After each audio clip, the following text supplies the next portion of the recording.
Salut les gars, bienvenue pour cette nouvelle session de loot à livrer. Allez, on chauffe un petit peu.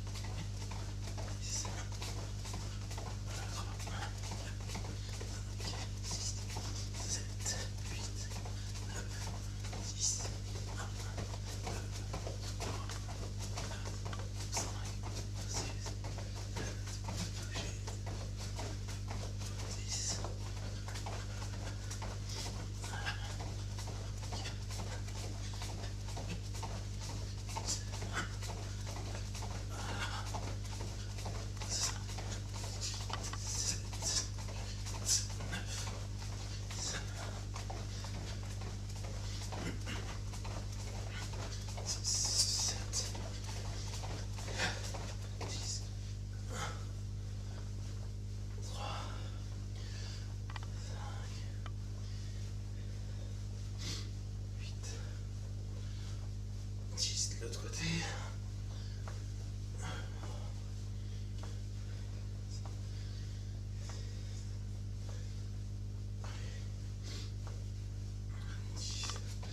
Ok, devant, milieu, derrière, on monte.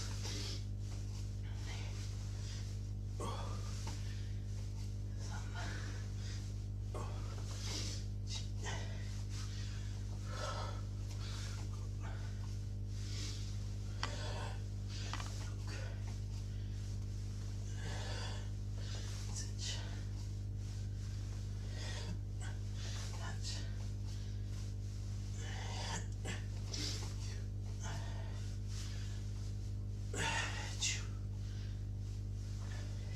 Ok, allez, tranquillement au sol.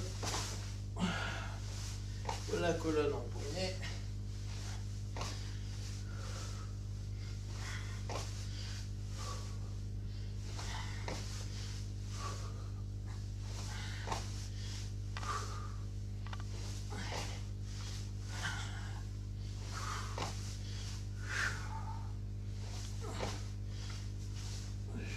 Ok, la tête.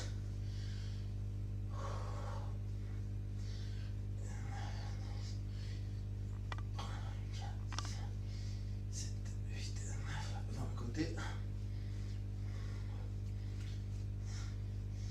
7, 8, 10, 3, 4, 5, 6, 7, 8, 9, 20. Mawashi.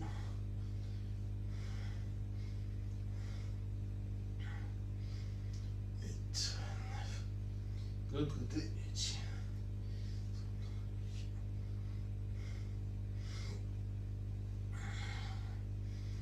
Ok, les jambes.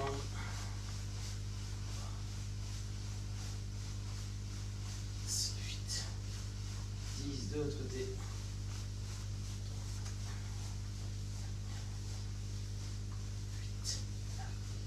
Ok, allez, là, on va donc retravailler sur notre chasse jambes extérieures pour arriver sur du lockdown ou du coyote. Ça reste notre boulot de base. Donc, vous vous souvenez, on est souvent assis, vous pouvez chercher à prendre une demi-garde. Un des points qui va être important à prendre en compte, c'est qu'il y a des moments, les mecs vont se lever et vont vous empêcher de prendre demi-garde.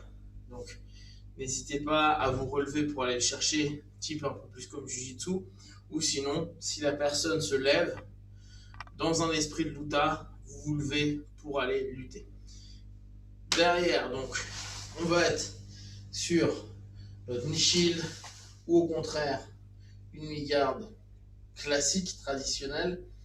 On va penser à se redresser, à aller chercher underhooké ou underhooké à aller chercher, ça va dépendre en fonction de vous. En fonction du retour de votre partenaire. Votre partenaire vient sur vous. On va, vu qu'on a cherché la jambe, croiser, tendre et chercher à remonter. Ou vous pouvez très bien avoir votre lockdown en restant sur le flanc, c'est ce qu'on a vu lundi. Hop, on passe à l'intérieur, on le sweep, on reste sur le côté, on décale un peu pour prendre la jambe ou la faire passer de l'autre côté.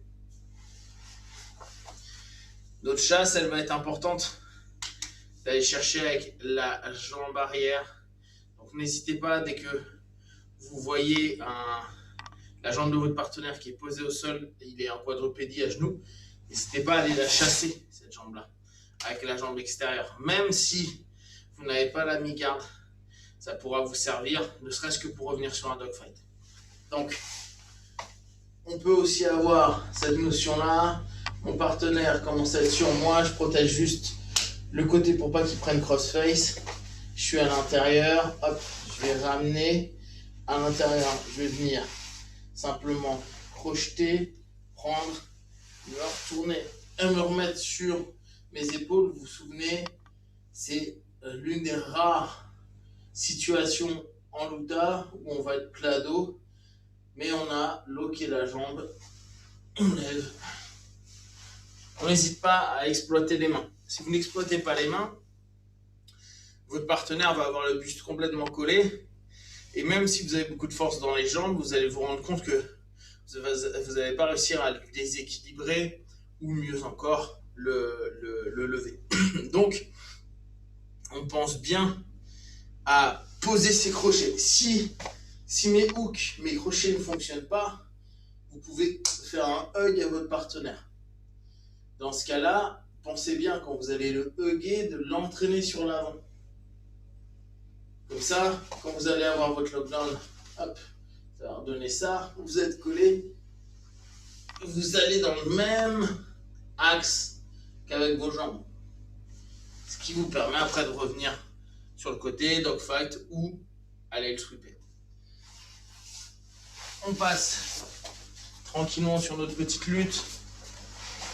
Donc, lutte bébé. Toujours, hein, souvenez-vous, notre but étant d'avoir des mains au sol, d'apprendre à pousser, d'apprendre à prendre des front deadlock. Et bien là, on a senti le Jiu-Jitsu brésilien qui a fait les triangles. Oh là là, c'est le dangereux.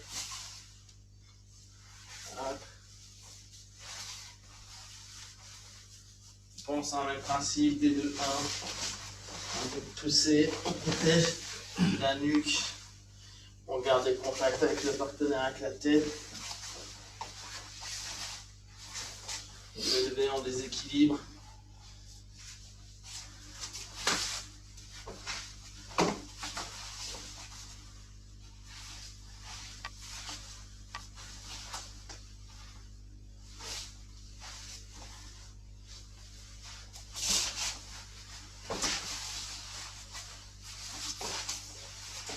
N'hésite pas à poser les mains pour tourner. Hein.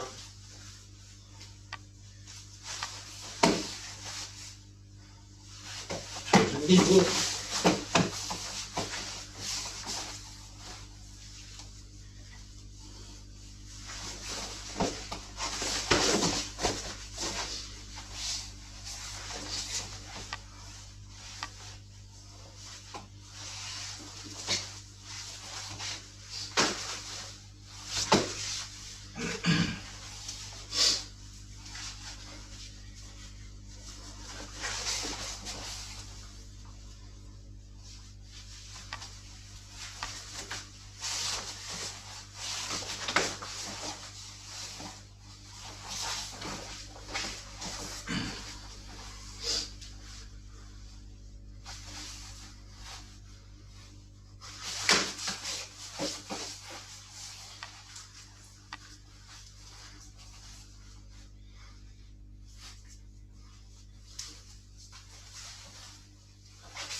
doit vraiment prendre en compte qu'on ne recule pas sur de la lutte, on tourne, on garde les contacts. Pourquoi nous on s'impose ça? Parce que sinon on va faire ce qu'on fait depuis des décennies en grappling, avec 80% des mecs qui passent leur temps à reculer, qui n'attaquent jamais et qui font que dalle. Avancer, tourner, jouer avec votre partenaire. Le but étant que nous, on puisse réagir. Nous, en tant que lutador, à notre niveau, un partenaire part sur l'arrière, on va dans les jambes. Pourquoi? Pour s'habituer à ce que dès qu'il y a une phase de recul, et souvent n'oubliez pas, c'est pas une phase de recul volontaire, c'est une phase de recul de contrainte. Donc on est en train de travailler, on l'embête avec un escrime de tête, avec un overhook, un underhook, et le mec se barre. Ce qu'on doit apprendre, c'est que dès que le gars se barre, je fonce dans ses jambes. 1, 2, comme on a pu voir la semaine passée, juste un en single, ou après si vous avez des trucs un peu plus qui vous correspondent davantage.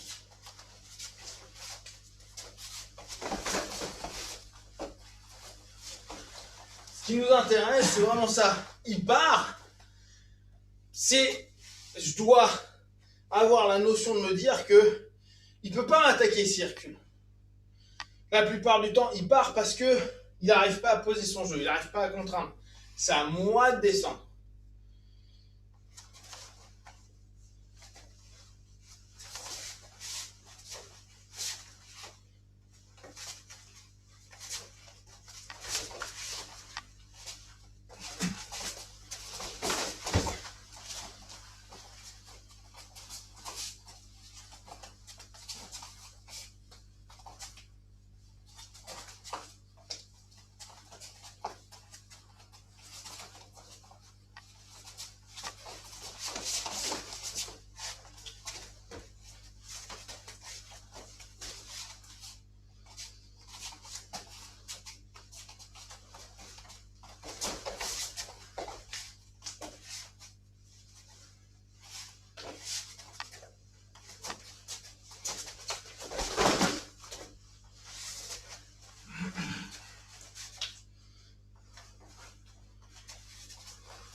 Ok, donc, il faut se rendre disponible sur nos appuis.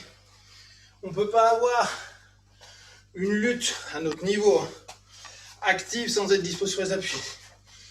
On doit pouvoir se dire, je dois partir toutes les 5-10 secondes, je dois être apte à créer quelque chose.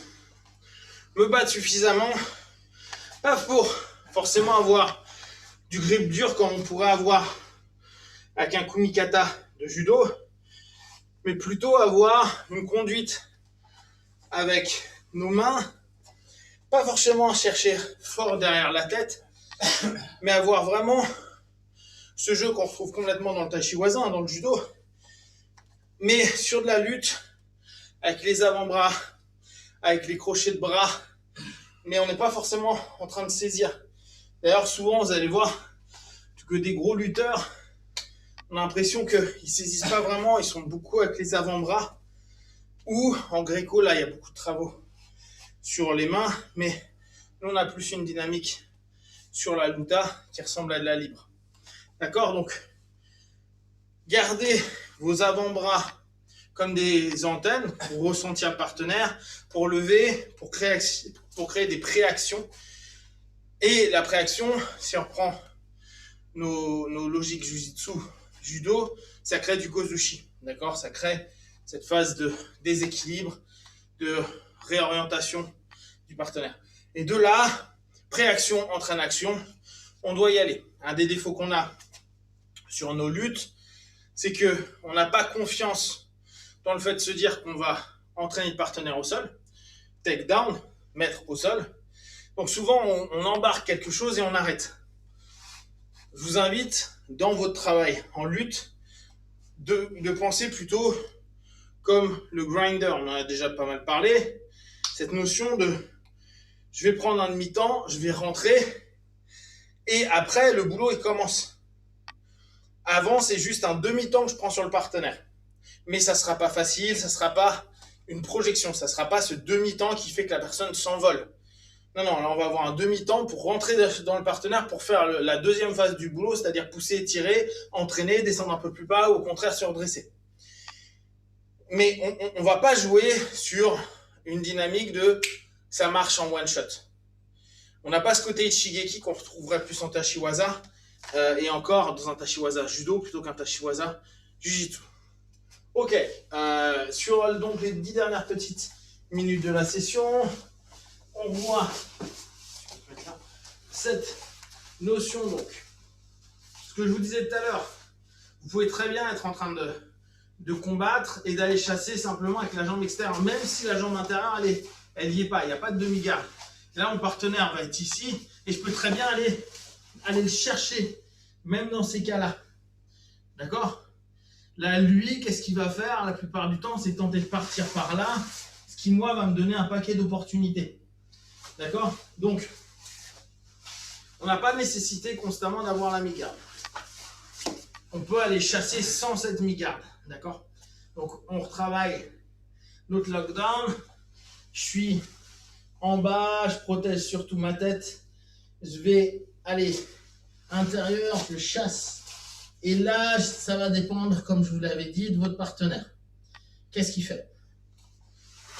S'il vient sur moi, bah là, je ne suis pas forcément mal dans la démarche.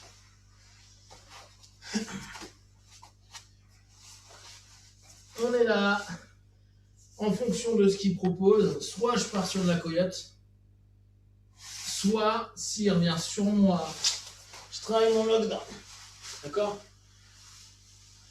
Donc, si là, sur ce coup, mon partenaire a perdu de l'équilibre ou est parti, on fait ce qu'on avait fait la dernière fois, avec contrôle de jambes.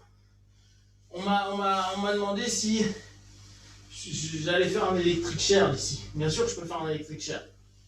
Electric chair, je vous rappelle, c'est aller pousser la jambe le plus loin possible, ramener l'autre jambe en contact et chercher à aller très loin. En gros, c'est d'aller l'étendre le plus possible. Donc oui, je peux partir sur un electric chair. Sinon, le plus simple, c'est d'aller travailler les jambes. Donc, Là, on recommence à partir du moment où j'ai mon lockdown. Quand vous êtes en lockdown, c'est moins problématique qu'ils vous prennent la tête. Il peut vous prendre la tête là, on s'en fout un peu. Comme je vous disais, je hug, je lève haut. Et pareil, je reviens à l'intérieur. Là, d'ici, pour lui, il est quand même extrêmement contraint. Ce qu'on a vu, donc lundi, moi je pars sur le côté et je vais passer sa jambe de l'autre côté. D'accord? D'ici, je suis plutôt bien et hyper contraignant pour lui. Pour les plus bébés d'entre vous, vous passez juste en inverse et on va travailler sur ce contrôle. Si le partenaire bouge un peu et revient, n'oubliez pas, ici ça va être facile pour nous de le maintenir. Il y a peu de chances qu'il revienne de l'autre côté. D'accord? Là, la plupart du temps, il va revenir de ce côté-là. On se souvient, on peut revenir sur une montée complète. Après, donc, on peut repartir là, très loin. C'est là où on peut partir sur une électrique chair qui peut être intéressante. Hop, et on ramène, faire gaffe à ce moment-là. Ou bien sûr, je passe de l'autre côté. Je passe de l'autre côté, et là, je prends direct ce qui m'intéresse. On prend le court, hein. On prend pas long. Donc, mon poignet au niveau de sa cheville, et je contrôle au niveau du talon d'Achille. D'accord? Ça, c'est intéressant. Pour être sûr que ça donne quelque chose d'intéressant, je vais contrôler son genou. Comme ça, là, je sais qu'il y a un moment, ça va péter. Ok. Donc, mon idée, ça va être d'aller chercher le mieux possible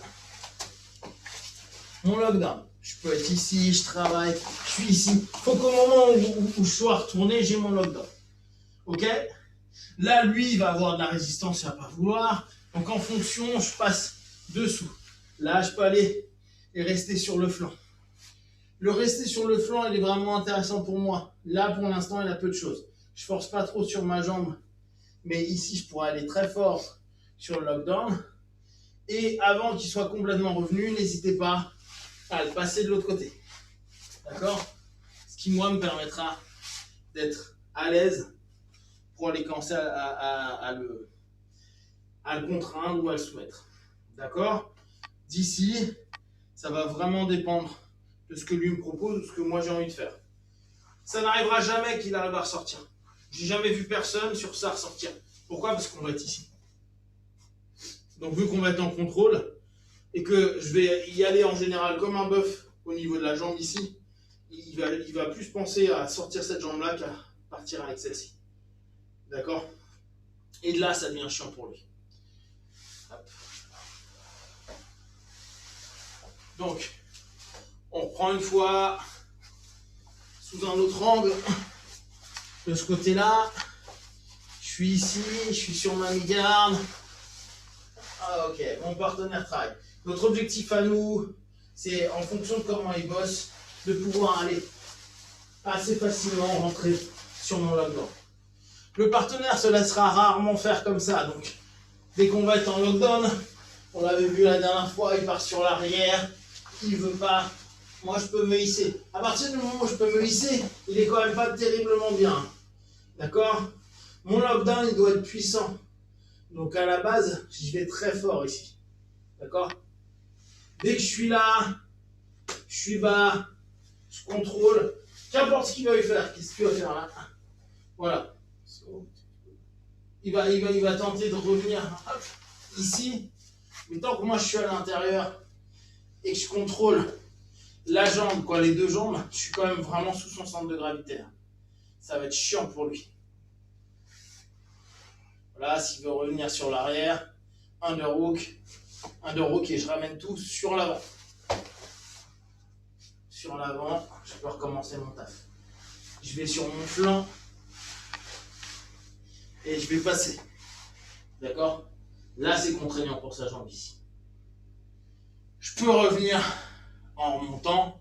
Là, c'était pas mon objectif. Le travail sur le côté, il est intéressant il vous permet de contrôler et de commencer à aller travailler sur des situations. Si vraiment vous sentez que ça vous dérange, vous pouvez revenir sur une montée avec un lockdown.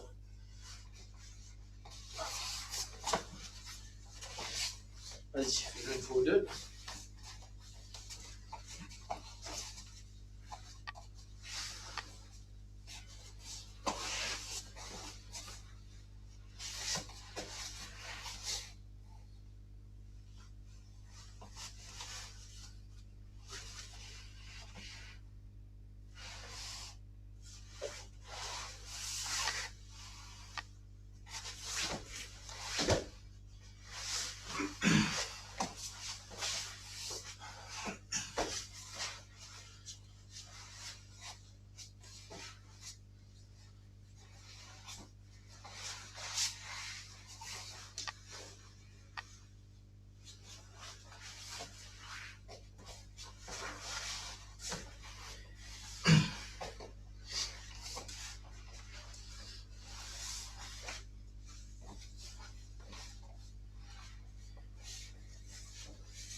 Faut d'abord que tu laves avant d'aller chercher. Voilà, c'est bien.